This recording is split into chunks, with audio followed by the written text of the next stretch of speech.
Didn't it feel good when that tax cut passed and the tax reform with it and the repeal of the Obamacare mandate? Well, that's what happens when the Republicans have a clear majority and they act together. Cast my mind back to the Civil War, when all the attention obviously was on the war itself. But it also was an incredible legislative opportunity for Congress that's often overlooked, the dawn of the modern industrial era. The Democrats walked out of Congress, many of them from states that had seceded. And those that were left in Congress from northern states were hopelessly outvoted, more than a two-thirds majority for the Republicans, I think 3/4 of each house.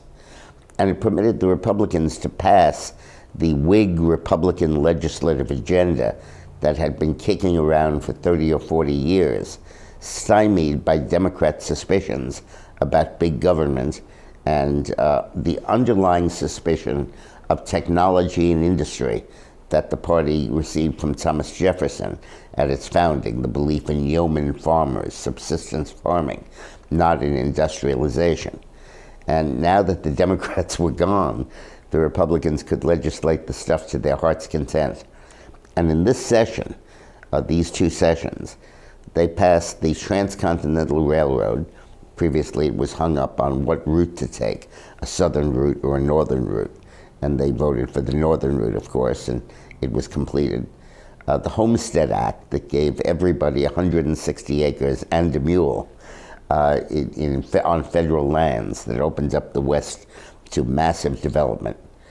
The Land Grant College Act that set up the first colleges and universities in the United States, except for the elite institutions like Harvard and Princeton, Yale, and Columbia.